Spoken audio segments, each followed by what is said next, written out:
I was prompted to make this video because of an incident that happened to me recently, and it also involves the Thai belief and value systems I mentioned previously in a recent video.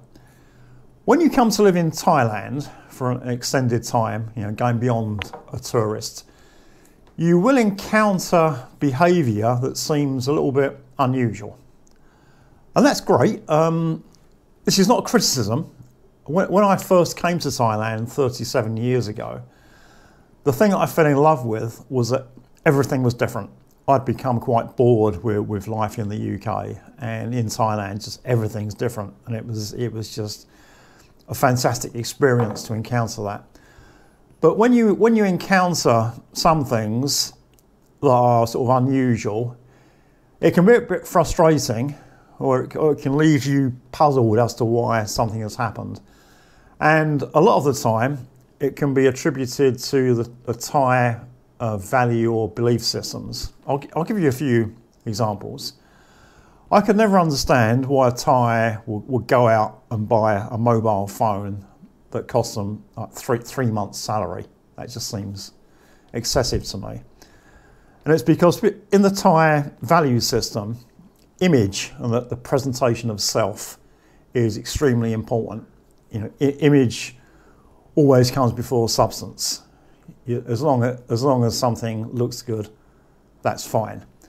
So for them who went out and bought those expensive phones, a 5,000 baht Samsung that I use, which does everything I want, isn't good enough. It's got to be a latest iPhone. It's got to be something that they think improves their image. With the belief system, we have a spirit house outside the house. My wife bought it, and she goes out there to pray to the spirit. The spirit here is known as the Jiao Ti. He's like the owner of this house. So she takes care of him, and then he takes care of the house. So for example, I'm not allowed to put certain things in certain places in the house or the garden, because that might upset the Jiao Nati. It's part of the belief system. Thais are very superstitious. I've known Thais change their name, change their telephone number. They would change their telephone number quite often. And that's probably because they've been to a fortune teller and they've not had the greatest of luck, and the fortune teller will tell them, oh, it's because your name's wrong or your telephone number's wrong, so they'll change it. Another thing I see quite often is cars of one colour that will have a little sign on the back saying the car is another colour. For example, on a white car, it might have a little sign on the back saying this car is red, ro kani sirang, and that's all part of the belief system. So there are two reasons that might explain behaviour that seems a little bit strange to you. Beyond the Thai belief and value systems, there's also Thai logic. Thais have a way of thinking that may not align with your way of thinking. If you read about the Thai education system, you read a lot about rote learning and memorization and no emphasis on critical thinking. And I've experienced examples of this many times over the years, most of which I've forgotten.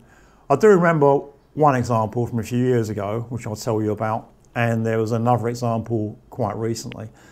So quite a few years ago, so before I was married, when I was allowed to travel around and didn't have any commitments or responsibilities, I got on a bus at Hat Yai bus station. I think I was going to Phuket, maybe Krabi, and I bought a ticket. There was no seat allocation, so I got on the bus and just found a seat that I liked. And then a guy came around checking tickets, and he told me, you can't sit there. Nang tini me dai. Why? And I asked him why. Tamai. And when these things happen and you ask why, it's very unlikely you're going to get an answer. So the guy just shrugged his shoulders and he kept saying that I couldn't sit here. So eventually I moved. We went a bit further on, the bus stopped, a woman got on, she got on the bus and sat where I was sitting. The guy came up to her, sold her a ticket, and she didn't say anything to her at all. She just remained sitting in that seat, and that wasn't a problem. But I couldn't sit there, you know, a few minutes before, so I just don't know why that was. Just recently, our microwave went wrong. Like most appliances these days, these things last for a couple of years and they break. And the last time a microwave went wrong, I made inquiries about getting it fixed, and the cost to get it fixed was almost the same as buying a new one. So this time I didn't even bother trying to get it fixed. I just, you know, went out to buy a new one, and I couldn't order one online because we use a microwave every day, several times, and I couldn't wait for it to be delivered. So went off to Home Pro with my wife to buy a new microwave. So we went to the microwave section. They've got 2 long shelves full of microwaves. So initially we just went through a process of elimination. You know, we don't want this one for that, you know, for a certain reason, don't want that one. And finally we got it down to 2 models. And to be honest, they looked almost identical, same size, you know, the same colour. I think they were the same manufacturer. So one was 800 baht more expensive than the other one. And I couldn't figure out why, because they looked identical. So I said to the woman, you know, what's the difference? Tek tang gan yang rai. So she says to me, well, this one, you can't steam food. Nung ahan mi dai.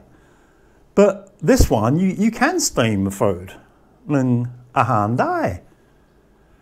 And at this point, my wife was with me, and sometimes she uses the microwave to steam food. So, you know, she's sort of going towards the more expensive one because that one can steam food.